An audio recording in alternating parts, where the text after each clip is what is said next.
Yesus yang membalas kebaikan saudara semuanya. Yang percaya katakan, amin. Ya, kita mulai firman Tuhan kita pagi hari ini, alami pengembalian 120%.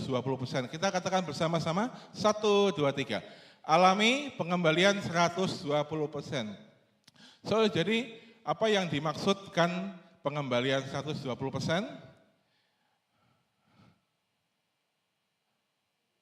Ya, bisa dibantu ya. Kisah para Rasul 3 ayat yang ke-21. Kita berkata seperti ini, saudaraku, Kristus itu harus tinggal di surga sampai apa? Pemulihan segala sesuatu. Seperti yang difirmankan Allah dengan perantaraan nabi-nabinya yang kudus di zaman dahulu. Artinya hari ini Yesus sudah di sebelah kanan Bapa di surga. Sampai kapan? Pemulihan segala sesuatu. Jadi hari-hari yang kita alami di dunia ini adalah waktu pemulihannya siapa? Waktu pemulihan kita. Tuhan yang memulihkan, Tuhan yang menggenapi semua firman-Nya. Yang percaya katakan, amin. Ya, jadi ketika suatu engkau mengalami kesulitan, masalah, hal-hal di masa lalu, saudaraku, yang berakibat di masa sekarang maupun di masa yang akan datang, saudaraku, percayalah bahwa Tuhan pasti dan sanggup memulihkan kita. Ya, ada ayat yang tidak tercatat di sini. Saudaraku, saya akan bacakan, saudaraku, dari Yesaya 42 ayat yang ke-21 sampai 22. Sekretaris saya lupa nulis, istri saya maksudnya. Ya, Yesaya 42 ayat yang ke-21. Tuhan telah berkenan demi penyelamatannya. Tuhan telah berkenan demi penyelamatannya untuk memberi pengajarannya yang besar dan mulia. Namun mereka suatu bangsa yang dijarah dan dirampok. Mereka semua terjebak dalam geronggang-geronggang dan disembunyikan dalam rumah-rumah penjara. Mereka telah menjadi jarahan dan tidak ada yang melepaskan, menjadi rampasan dan tidak ada yang berkata kembalikan, saudaraku. Nah, apa maksudnya, saudaraku? Banyak sekali di zaman sekarang, saudaraku, orang-orang yang sudah percaya Yesus, orang-orang Kristen yang mungkin mengalami masalah di masa lalu, akibat kecerobohan diri sendiri atau akibat orang lain, saudaraku, mereka mengalami hal-hal yang harus mereka tanggung. Mereka mengalami kerusakan di masa lalu sehingga berakibat di masa ini dan masa yang akan datang. Tapi mereka enggak mau ngomong sama Tuhan, saudaraku. Kenapa, saudaraku? Bisa jadi mereka berpikir bahwa kan ini kan tindakan yang kusebabkan sendiri. Ngapain aku minta tolong Tuhan? Kan ini atas kecerobohanku. Ada juga yang mungkin berpikir, ada orang yang berpikir bahwa masa ya aku minta tolong Tuhan? Aku ini siapa? Kan aku masih salah. Aku masih berdosa. Ada orang-orang Kristen yang mengalami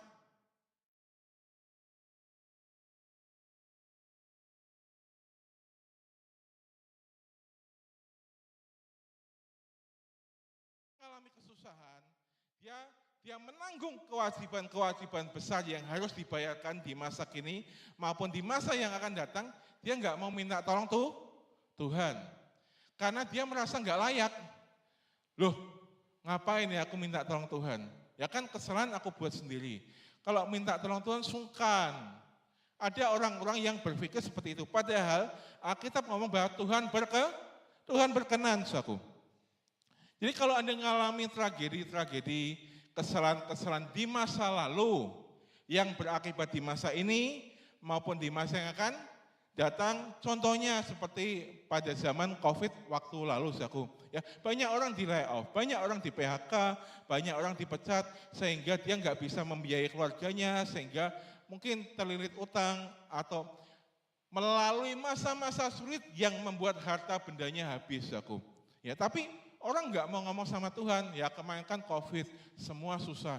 Ya udahlah, ya aku jalani aja apa adanya. Ada orang-orang yang berpikir seperti itu, saudaraku. Padahal Alkitab sudah ngomong Tuhan berkenan, tapi nggak ada yang ngomong kembalikan. Nggak ada yang ngomong Tuhan, aku kemarin ngalami kayak gini nih, hartaku habis, aku ngalami kesulitan seperti ini, aku ngalami kelemahan seperti ini, tapi nggak ada yang ngomong di masa Israel, nggak ada yang ngomong kembalikan Tuhan. Dan di kitab Yohanes lagi ditegaskan sama Tuhan Yesus, loh nak, kok Kamu boleh minta apapun, Bapa mengabulkan supaya Bapa dipermuliakan. Tapi sampai hari ini kamu belum meminta apapun. Di kitab Yohanes ditulis seperti itu, saudaraku. Artinya, saudaraku, ya, saya bilang kepada kita semua bahwa hubungan kita dengan pencipta kita itu bukan sekedar hubungan rakyat dengan raja biasa, saudaraku. Sehingga kita sungkan untuk meminta segala sesuatu. Sehingga kita sungkan untuk ngomong, sehingga kita sungkan untuk meminta pertolongan. Saya bilang bahwa hubungan kita dengan Bapa di surga itu Bapa dan anak, saudaraku. Kalau engkau mengalami sesuatu, kalau engkau mengalami kehilangan sesuatu, kalau engkau mengalami permasalahan, saudaraku, di masa lalu yang mengakibatkan kewajiban yang berat di hari ini maupun di yang akan datang, kau bisa ngomong, saudaraku. Kalau engkau punya anak, dia mungkin sebagai contoh, saudaraku. Misalkan waktu dulu Samuel pernah jatuh, saudaraku. Ya orang tuanya kan nggak mungkin bilang Pak Peter sama Bu Esa nggak mungkin bilang, Sam, kamu gimana sih Sam? Kok nggak hati-hati? Ya udah kamu tanggung sendiri. Kan kamu yang jatuh. Kan nggak gitu, saudaraku, ya kan? Kalau kita punya anak, saudaraku, ya, dia ngalami masalah, dia ngomong, "Pah, Ma, aku ngalami seperti ini nih." Kita pasti menolong. Jadi saudaraku semuanya, engkau jangan pernah sungkan, jangan pernah takut untuk ngomong kesalahanmu, untuk engkau ngomong hal-hal yang kau alami pada Tuhan Yesus, saudaraku. Karena percayalah bahwa Tuhan Yesus pasti menolong kita, saudaraku. Jangan pikul bebanmu sendirian, saudaraku.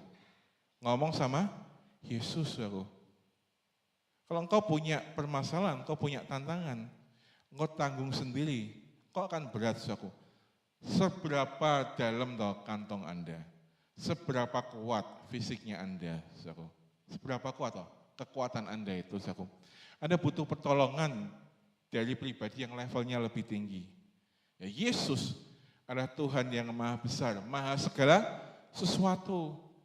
Kabar baiknya, dia bukan cuma Tuhan atau Raja kita, tapi dia adalah Bapa kita, saudaraku. Dia mau memulihkan kita, dia sanggup memulihkan kita dari apapun yang kita alami di masa lalu, saudaraku. Berikutnya, Keluaran 22 ayat yang pertama. Ya, apabila seorang mencuri seekor lembu, perhatikan baik-baik, saudaraku, atau seekor domba dan membantainya dan menjualnya, maka ia harus membayar apa? Gantinya. Ya, ini berapa? 5 ekor lembu, ganti lembu itu, dan berapa? 4 ekor domba, ganti domba itu. Coba perhatikan baik-baik, saudaraku, ayat ini. Kalau ada seorang mencuri, saudaraku, ya, 1 ekor lembu atau 1 ekor domba, saudaraku, orang itu harus ganti berapa? Lembunya berapa? 5. Dombanya berapa? 4. Loh, kok lucu? Kan kita kenal istilah ganti rugi atau ganti untung, tapi ini gantinya berlipat-lipat, saudaraku. Jadi kalau engkau mengalami kehilangan sesuatu, saudaraku, engkau mengalami kesusahan di masa lalu, ada banyak hal-hal yang hilang di dalam hidupmu, saudaraku. Engkau minta tolong sama Tuhan. Engkau berkata sama Tuhan, Tuhan, kembalikan yang kemarin, Tuhan. Alkitab ngomong apa, saudaraku? 1 ekor lembu diganti 5. 1 ekor domba diganti 4. Maksudnya apa, saudaraku? Percayalah bahwa pengembaliannya Tuhan itu selalu lebih banyak. Lebih banyak, saudaraku. Ya gimana enggak banyak, saudaraku? Orang kalau siap kali ada kenaikan bensin, gorengan aja harga 1.000 naik berapa? 1.250. Naiknya aja 20% sendiri, saudaraku, ya. Nah, misalkan pertama main 12.000, saudaraku. Naiknya berapa? 16.250. Sekarang itu zaman sekarang, saudaraku, kalau kenaikan penghasilan kita enggak lebih dari 10%, saudaraku, enggak bisa hidup, saudaraku. Nah, kalau hari ini kita masih bisa hidup, masih bisa makan, membiayai keluarga kita, itu semua karena siapa? Tuhan. Nah, dipikir pakai manusia tuh sulit, saudaraku. Hidup sekarang tuh sulit. Nah, kayak gitu. Tapi kalau kita bisa hidup sampai kepada hari ini, saudaraku, percayalah bahwa ada tangan yang tidak terlihat, saudaraku, yang menolong kita, saudaraku. Itu enggak bisa diabaikan, saudaraku. Kalau ada yang berpikir ini semua karena aku, tunggu sampai mentok saudaraku. Orang itu pasti akan ke siapa? Ke Tuhan. Karena nggak mungkin saudaraku, kita menjalani hari-hari kita tanpa pertolongan Tuhan. Tanpa berkat Tuhan yang luar biasa. Imamat 5, ayat yang ke-14 sampai ke-16. Tuhan berfirman kepada Musa, apabila seorang berubah setia dan tidak sengaja berbuat dosa dalam segala hal kudus yang dipersembahkan kepada Tuhan, maka haruslah ia mempersembahkan kepada Tuhan sebagai tebusan salahnya seekor apa? Domba jantan yang tidak bercela dari kambing domba, dinilai menurut sikal perak, yakni menurut sikal kudus, menjadi korban penebus salah. Yang ke-16. Hal kudus yang menyebabkan orang itu berdosa haruslah dibayar gantinya dengan menambah berapa? 1/5, lalu menyerahkannya kepada imam. Imam harus mengadakan pendamaian bagi orang itu dengan domba jantan korban penebus salah itu, sehingga ia menerima apa? Pengampunan. Nah, zaman dulu saudaraku, orang harus mempersembahkan korban untuk menerima pengampunan dosanya. Saudaraku, matiin aja nggak apa-apa Pak. Saya ngomong Pak, nggak usah pakai mic aja. Ya, zaman dulu saudaraku, kalau orang mau menerima pengampunan saudaraku, dia harus mempersembahkan korban. Kalau orang kaya, dia persembahkan lembu. Kalau orang yang menengah, dia bisa mempersembahkan kambing. Kalau orang miskin saudaraku, dia bisa persembahkan merpati atau burung dara saudaraku. Nah, tapi saudaraku, hal-hal seperti itu adalah pengorbanan yang sementara saudaraku. Makanya Ayub selalu berkorban setiap hari. Karena darah hewan itu cuma berlaku sementara. Besok Anda berbuat dosa lagi, Anda harus korban penebus salah, saudaraku. Ya, Tuhan baik, saudaraku.